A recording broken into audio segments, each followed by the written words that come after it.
అనుబంధాలు 4వ భాగం. రేపు ఎప్పుడన్నా నేను చేసే పని మీకు నచ్చకపోతే తిట్టుకోరు కదా అంది నీలిమ నవ్వుతూ. నీలిమను పెరట్లో నుండి ఇంట్లోకి తీసుకువెళ్ళి కప్పులో పాయసం వేసి ఇచ్చింది లలిత. మీ సొంత ఇల్లా అని అడిగింది నీలిమ. మరుక్షణంలోనే అలా ఎందుకు అడిగానని నొచ్చుకుంది. కాదమ్మాయి, మా వారు బట్టల షాప్లో గుమ్మస్తా, మాది తెనాలి. షాపు ఓనర్ది కూడా మా ఊరే. తెలిసిన వాళ్ళు షాప్లో ఉంటే వ్యాపారం బాగుంటుందని షాపు ఓనర్ మమ్మల్ని ఇక్కడికి తీసుకొచ్చాడు. పొట్ట చేత పట్టుకుని ఇక్కడికి వచ్చాం. ఈ మాత్రం ఉద్యోగం ఆ ఊళ్ళో కూడా దొరుకుతుంది. ఇక్కడికి ఎందుకు వచ్చామో అర్థం కాదు. 10 ఏళ్లు గడిచిపోయాయి. 2 పిల్లలు ఇక్కడే పుట్టారు. దాపరికం లేకుండా తన గురించి అన్ని విషయాలు చెప్పేసింది లలిత. తను నవీన్ నగరానికి ఎందుకు వచ్చినట్లు? పల్లెటూళ్ళ నుంచి చిన్న చిన్న పట్టణాల నుండి నగరాలకు ఉపాధి కోసం, ఉద్యోగాల కోసం ఉరుకులు పరుగుల మీద జనం వచ్చేసి నగరం మీద ఒత్తిడి పెంచేస్తున్నారు. అక్కడే ఉపాధి అవకాశాలు కల్పిస్తే నగరాలకు వలస తగ్గిపోతుంది కదా అనుకుంది నీలిమ. పావుగంట వాళ్ళింట్లో గడిపి వెళ్ళిపోయింది నీలిమ. ఇంటి ముందు సైకిల్ స్టాండ్ వేసి కూరగాయల సంచి తీసుకుని ఇంట్లోకి వచ్చాడు రంగారావు. కూరగాయలు ఇప్పుడు తెచ్చారు, వంట ఎప్పటికవుతుంది అంది లలిత. నిదానంగా వంట చేసుకో, పులిహోర పాయసం చేశావు గదా అని అనేసి షాప్కి వెళ్తాను, మా ఓనర్ తొందరగా రమ్మన్నాడు అన్నాడు రంగారావు. సరిత వచ్చి రంగారావు ఒళ్ళో చేరింది. నాన్న, నా పుట్టినరోజు బహుమతి ఏం తెస్తావు అడిగింది సరిత. నీకేం కావాలి తల్లి కూతుర్ని అడిగాడు. రంగుల పిట్టలు కావాలి, అబిడ్స్ దగ్గర షాపుల్లో అమ్ముతారట, పంజరంలో పెట్టి ఇస్తారు. ఓ పిట్ట నీలం రంగుది, మరో పిట్ట ఎరుపు రంగుది పట్టుకురా అంది సరిత. పంజరంలో పిట్టల్ని బంధించి ఇంటికి తెచ్చుకుని పెంచుకుంటే ఆ పిట్టలు బాధపడవు. స్వేచ్ఛగా ఆకాశంలో ఆనందంగా ఎగిరే పిట్టల్ని ఇనుప బోన్లో పెడితే అవి ఏడుస్తాయమ్మా అన్నాడు రంగారావు. 4 రోజులు వాటిని మన ఇంట్లో ఉంచుకుని ఆ తర్వాత వాటిని పంజరం నుండి తీసి గాల్లో వదిలేద్దాం, స్వేచ్ఛగా ఎగిరిపోతాయి అంది సరిత. అటువైపే వచ్చిన లలిత వాళ్ళిద్దరి మాటలు విని, ఇల్లు గడవడమే కష్టంగా ఉంటే పిట్టల్ని ఎక్కడ పెంచుతావు? పిల్లలు చూసినవన్నీ కావాలంటారు, వాళ్ళు అడిగినవన్నీ తీసుకురావాలంటే మన వల్ల అవుతుందా? దాని మాటలేం పట్టించుకోకుండా షాప్ నుండి ఇంటికి తిరిగి వచ్చేటప్పుడు పంచదార కందిపప్పు తీసుకురండి, కందిపప్పు ధర బాగా పెరిగిపోయిందట, ఈ సంసారం ఈదడం మన వల్ల కావడం లేదు అంది లలిత.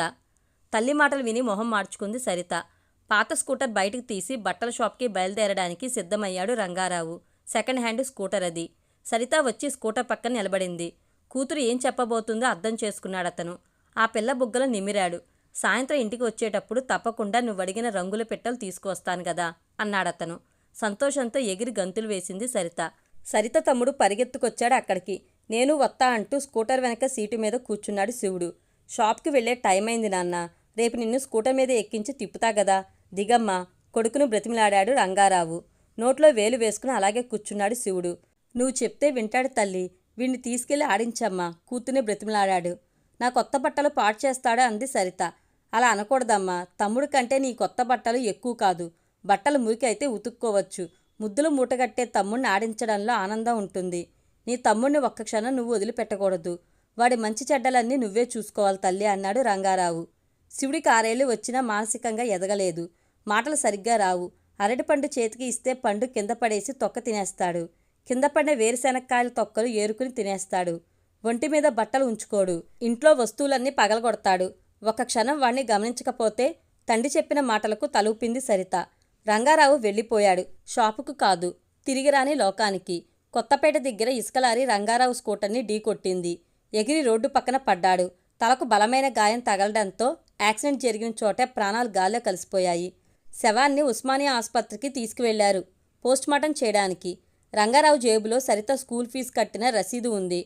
అది చూసి సరిత చదివే స్కూల్కి వెళ్ళి రంగారావు ఇంటి అడ్రస్ కనుక్కుని లలితకు జరిగిన విషయం చెప్పారు పోలీసులు. మొదలు నరికిన చెట్టులా కూలబడిపోయి పెద్దగా ఏడవడం మొదలుపెట్టింది. చుట్టుపక్కల ఇళ్లలోని వాళ్ళు లలిత చుట్టూ గుమికూడారు.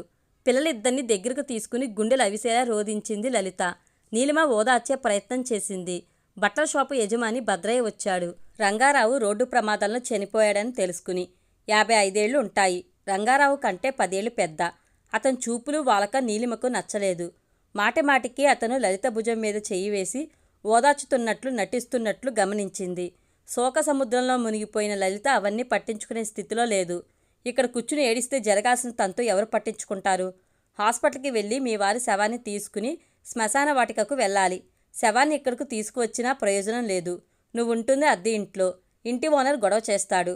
చుట్టాలు కూడా ఎవరు దగ్గరలో లేరు. శవాన్ని చూసి పిల్లలు దడుచుకుంటారు. ఆసుపత్రి నుంచి నేరుగా ఎలక్ట్రికల్ క్రియేటోరియం తీసుకువెళ్ళి దహన సంస్కారం చేయిద్దాం. నా కాళ్ళ హాస్పిటల్కి వెళ్దాం పదండి అన్నాడు భద్రయ్య లలితతో. పిల్లలు బిక్కుబిక్కుమంటూ తల్లివైపు చూశారు. మీరు వెళ్ళిరండి, పిల్లల్ని మీరు తిరిగి వచ్చే వరకు నేను చూసుకుంటాను అంది నీలిమ. భుజం చుట్టూ చీర కొంగు కప్పుకుని కార్ల వెనక సీట్లో కూర్చుంది లలిత. ఆమెను ఆనుకుని కూర్చున్నాడు భద్రయ్య.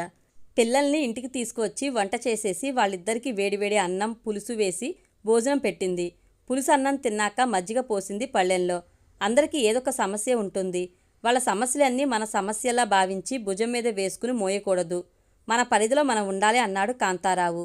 తన ఇంట్లో పక్కింటి పిల్లలు వచ్చి తిష్టవేయటం చూసి ఒళ్ళు మండిపోయింది నీలిమకు. దులిపేద్దామనుకుంది. మరుక్షణంలోనే తమాయించుకుంది. రాత్రి 8ంటికి ఇంటికి చేరుకున్న భర్తకు చెప్పింది. అతను ఆమె మాటలు వినేసి మౌనంగా ఉండిపోయాడు. హాల్లో చాప పరిచి పిల్లలిద్దరినీ పడుకోబెట్టి దుప్పటి కప్పింది. భోజనాలు అయ్యాక వాళ్ళ దగ్గర పడుకుందామనుకుంది గాని నవీన్ ఆమెను గదిలోకి లాక్కెళ్ళాడు. అక్కకు అతుక్కుపోయి పడుకున్నాడు శివుడు. నాన్నని మళ్ళీ మనం చూడలేము అంది సరిత తమ్ముడు భుజం మీద చేయి వేసి. మళ్ళీ ఆ పాప మధ్యలో చిన్న ఆశ చెలరేగింది. నాన్న బతికే ఉన్నాడేమో, సరిగ్గా నాన్నను చూసి ఉండరు, నాన్న చనిపోయి ఉండడు, అబద్ధాలు చెప్తున్నారు, తెల్లవారాక నాన్న తిరిగి వస్తారు. మళ్ళీ ఏదో భయం ఆ పాపను చుట్టుముట్టేసింది. గట్టిగా కళ్ళు మూసుకుంది. భర్త చనిపోయాడన్న బాధ కంటే ఇద్దరు పిల్లల్ని ఎలా పెంచి పెద్ద చెయ్యాలన్నదే లలితను పట్టి పీడిస్తున్నది. పిల్లలిద్దరినీ ఒళ్ళో చేర్చుకుని రోదిస్తూ ఉంది. భద్రయ్య వచ్చాడు. కుర్చీ లలితకు దగ్గరగా లాక్కుని ఓదార్చే ప్రయత్నం చేశాడు. ఏడిస్తే పోయిన వాళ్ళు తిరిగి వస్తారా? ధైర్యంగా ముందుకు సాగిపోవాలి. పిల్లల్ని బాగా చదివించు. వాళ్ళ కాళ్ళ మీద వాళ్ళని నిలబడేటట్లు చెయ్యి. పిల్లల కోసమన్నా నువ్వు బాధపడటం మాని ముందడుగు వెయ్యాలి అన్నాడతను. నాకు వెనక ముందు ఎవరూ లేరు. మా ఊరు వెళ్ళినా పలకరించే దిక్కు లేదు. మా అమ్మా నాన్నలు ఎప్పుడో చనిపోయారు. ఏదన్నా ఉద్యోగం చేద్దామనుకుంటే చదువు లేదు. ఈ పిల్లల్ని ఎలా పెంచి పెద్దవాళ్ళని చెయ్యాలి అంది లలిత.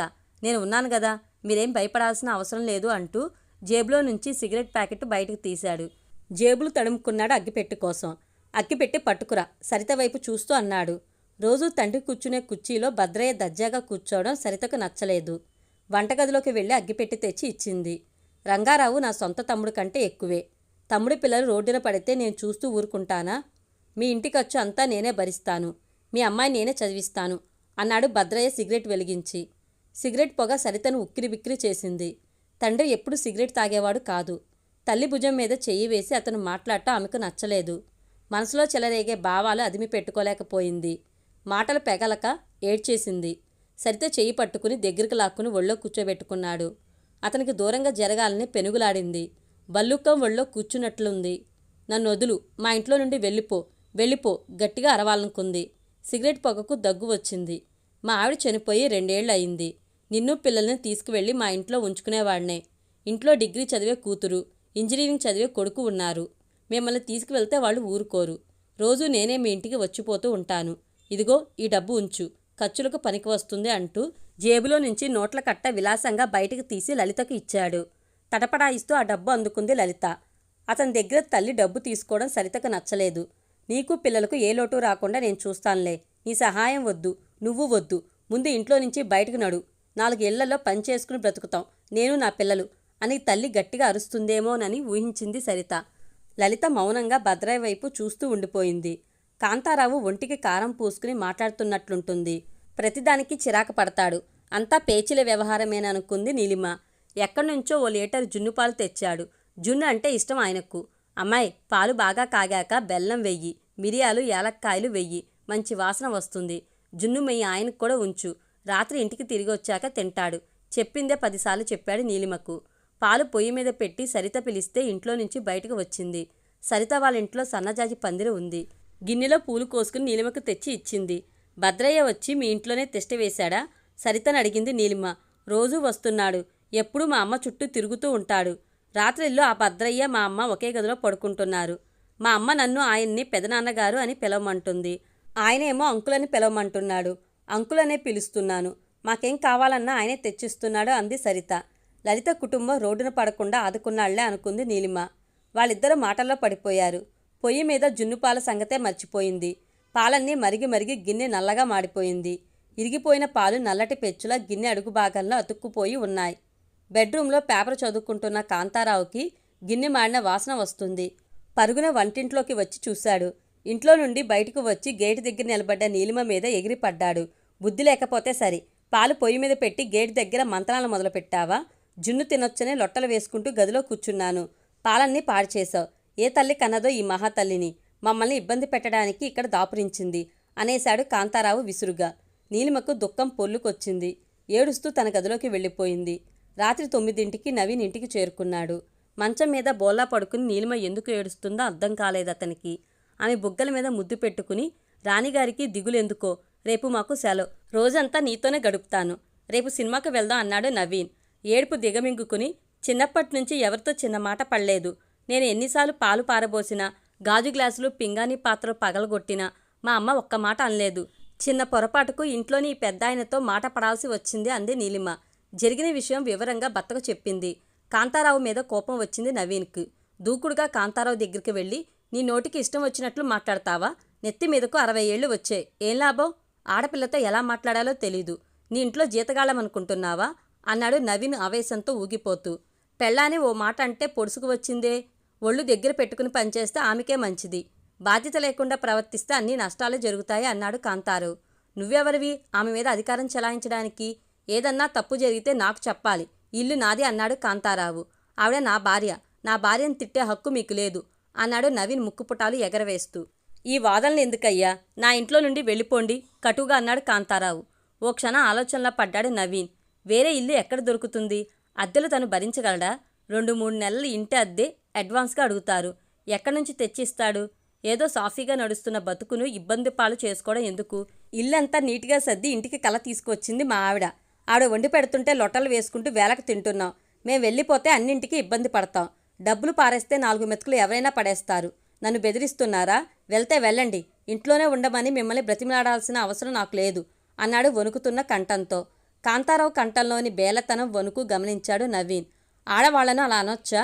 ఏదో చిన్న పొరపాటు జరిగిందనుకో, అంత మాత్రం దానికి ఇష్టం వచ్చినట్లు మాట్లాడొచ్చా? మగాడివి నన్ను నువ్వు ఎన్ని అన్నా నేను పట్టించుకోను. పేకాట ఆడుతూ మనిద్దరు ఎన్నిసార్లు తిట్టుకోలేదు? ఆడపిల్లను అలా అనకూడదు, నచ్చ చెప్పాలి. నీలిమ నీ కూతురు అయితే అలా మాట్లాడతావా? కాంతారావు మెత్తబడ్డాడు. నీలిమని పిలిచి చెప్పాడు. పెద్దవాణ్ణి, నువ్వు నా కూతురుతో సమానం. తండ్రి మందలిస్తే కూతురు ఇల్లు వదిలి వెళ్ళిపోతుందా? మనలో మనం సర్దుకుపోవాలి.